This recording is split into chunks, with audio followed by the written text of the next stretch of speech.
everyone, it's Erica, and today we are doing my October wrap-up and my November TBR. Excuse my voice if it sounds a little off. I have been sick for like 2 weeks. I managed to read so much this month. I think it's the best reading month I've had all year. So I managed to read 7 books this month, 1 novella and 1 graphic novel. So the very first thing that I listened to this month was The Fiery Trial by Cassandra Clare. I got the audiobook version of this. This is one of her newer novellas from the Tales of the Shadowhunter Academy, but I can't really give a synopsis of this series because it's a huge spoiler. But the main reason I wanted to listen to this one was because Sam Heughan, aka Jamie Fraser from Outlander, aka my husband, narrated this one. And he did a really great job. I really enjoyed this. It was mainly focused on Simon, and I love Simon. He was probably one of my faves, if not my fave, from the Mortal Instruments, because he's like the best friend anyone could ever have. I'm gonna get emotional.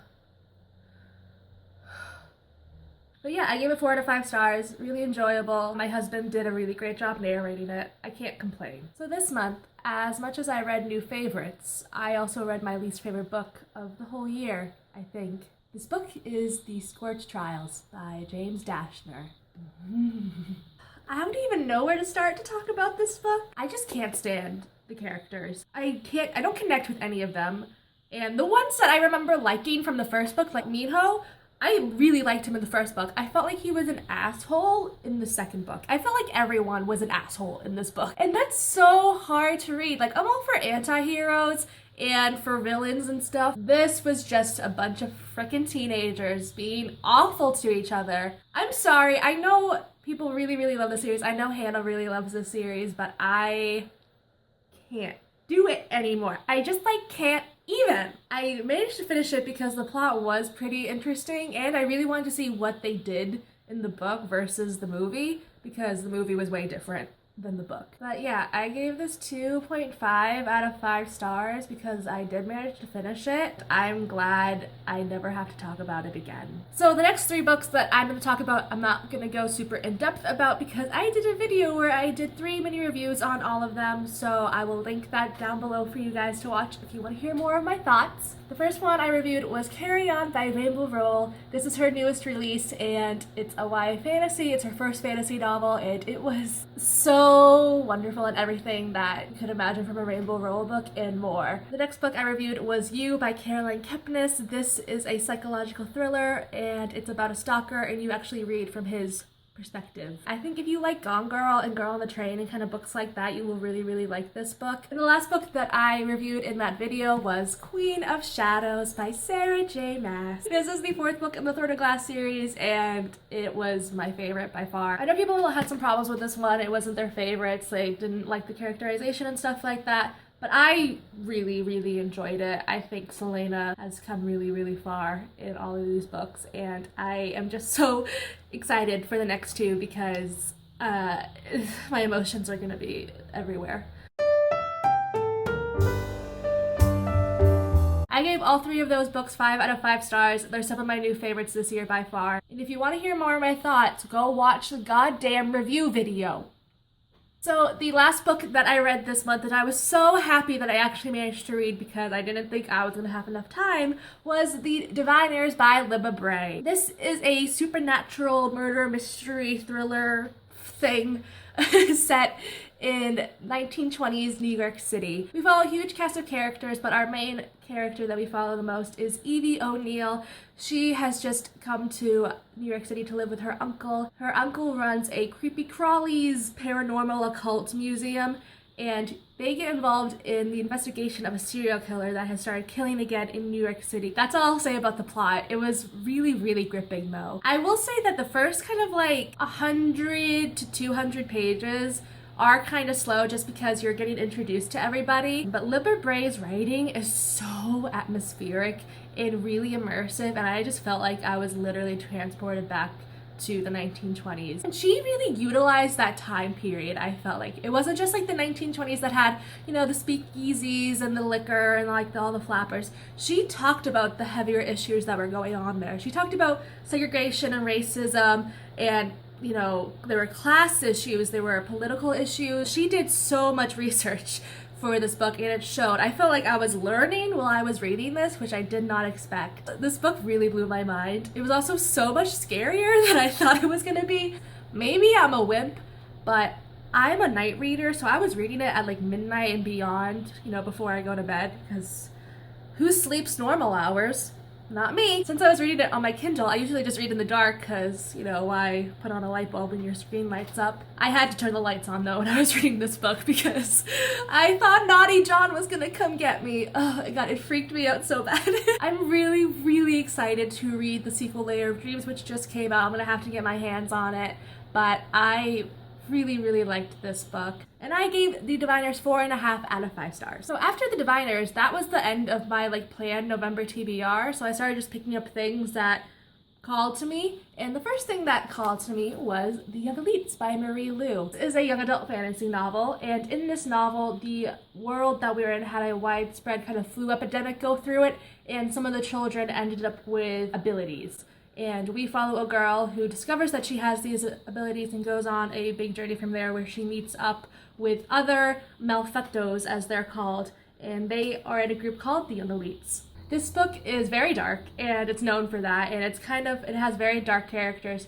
Our main character, Adelina, has a lot of hatred and revenge in her that she wants to put forth in the world, and I think that's what kind of distanced me from this book a little when I first started reading it, just because I wasn't expecting her to be that kind of character. I will say this book was really kind of slow to get into at first. It probably took me around 100 pages to really feel immersed and excited about the plot, and I'm really curious to see what happens in The Rose Society, which is the sequel. And I gave this 4 out of 5 stars. Since The Young Elites took me a really long time to read, I felt like I just wanted to read something really fast and fun that I knew I would enjoy and kind of fly through. And so I read Nimona by Noelle Stevenson, and it did exactly that. I read this all in one sitting. It was amazing. This is about a girl named Nimona who comes to work for her favorite supervillain, Ballister Blackheart. Yeah. And it's just a little graphic novel about their adventures and battles together, and it's so heartwarming. There's a lot of depth here that I don't think many people would realize just looking at this and reading the synopsis. It's really, really lovely, and there's a lot of relationship dynamics. I really hope that she continues to write more from Nimona's world, because I really, really enjoyed it, and I want to see more. The ending did feel a little abrupt to me. Like, we had like the big final battle, and then it was like over. Like, there was like a little like resolution, and then it was done. I really, really love this graphic novel, and I gave it 5 out of 5 stars. The last thing I read in October was kind of an impulse buy and read, and it was Pride and Prejudice and Zombies by Jane Austen and Seth Grahame-Smith. This is getting made into a movie this year?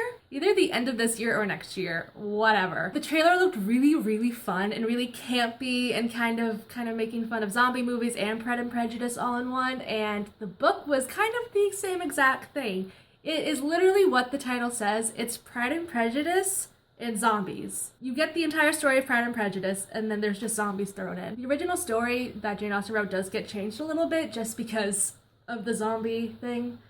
Things have to change a little, but I really enjoyed this new element to it. I will say towards the end, as it got more focused on the story of Pride and Prejudice and less on the zombies, I was a little bored just because I knew exactly what was going to happen. So I would say if you're a big fan of Pride and Prejudice like I am, give it a read. I think it's really fun. I'm so excited for this movie because Matt Smith is playing Mr. Collins. And I've never heard a more perfect casting in my life than that. I gave this book 4 out of 5 stars just because I was a little bored towards the end. But overall, it was really fun. So let's talk about my November TBR. I don't really have a concrete plan of what I want to read this month. I felt that way at the end of October, and so I made a poll on Goodreads that a lot of my friends on there voted on, so thank you so much if you voted on my Goodreads poll because it was really helpful. I chose the first 3 books that won to read this month, and the rest of the month I'm gonna just kind of leave up to chance because I'm not really sure what I'm in the mood for. The first 2 books that I'm going to read were actually tied for first place on this poll, and it was The Winter's Curse by Marie Rutowski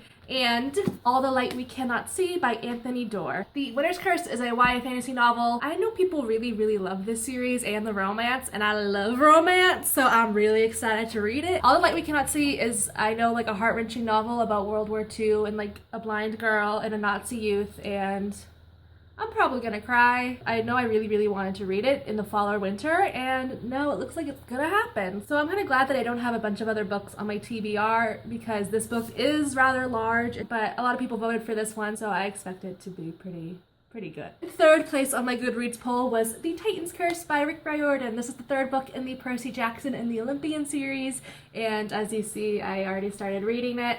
I got like 50 pages in. I was just in the mood for some Percy, man, and I'm really happy that I'm enjoying the series so much.